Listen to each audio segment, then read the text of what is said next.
Welcome to Rubina channel. मी माझ्या ब्लॉगमध्ये आपलं स्वागत करते. मी तुम्हाला आज नवीन विषयावर सांगणार आहे. इंग्लंडमधील हॉस्पिटल्स, डॉक्टर, इथली सिस्टीम कशी आहे ती आपण बघूया. या नवीन विषयावर मी तुमच्याशी बोलणार आहे. असेच माझ्यासोबत कंटिन्यू कनेक्ट राहा. मी आत्ता हॉस्पिटलला चालले आहे. इंग्लंडमधील हॉस्पिटल, तिथले डॉक्टर आणि इथली सिस्टीम कशी आहे ती मी तुम्हाला दाखवते. जेव्हा तुम्ही पहिल्यांदा इंग्लंडमध्ये येता, त्यानंतर तुम्हाला इथे आल्यानंतर आधी NHS रजिस्टर करावं लागतं.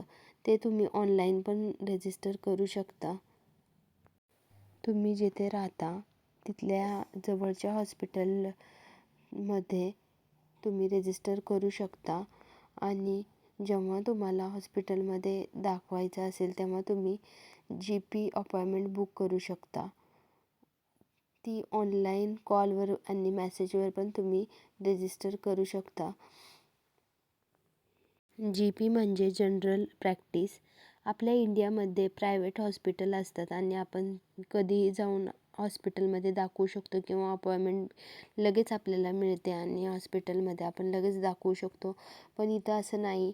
इथं आपण आधी रजिस्टर करावं लागतं. मग जेव्हा ते डेट देतील त्या डेटची अपॉइंटमेंट घ्यावी लागते आणि त्यानंतरच आपण दाखवू शकतो. इथली सिस्टीम अशी आहे, आपण लगेच हॉस्पिटलमध्ये आपल्याला जाता येत नाही आणि इथे प्रायव्हेट हॉस्पिटल नाही आहे. इथे गव्हर्मेंट सरकारीच हॉस्पिटल सगळीकडे आहेत. आम्ही आता हे सरकारी हॉस्पिटलमध्येच आलो आहे. NHSमध्ये आलो आहे आम्ही.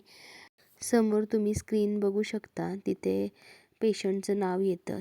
त्यानंतर नंबर आला की तुम्ही डॉक्टरांना दाखवू शकता. हे अशा प्रकारे हे हॉस्पिटल आहे.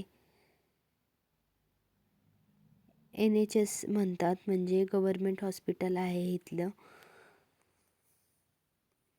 आता आम्ही डॉक्टरांना दाखवलं आणि घरी चाललो आहोत आता आम्ही. हे इथे पुढे हॉस्पिटलच्या बाहेर एक मेडिकल आहे, ते पण मी तुम्हाला दाखवते.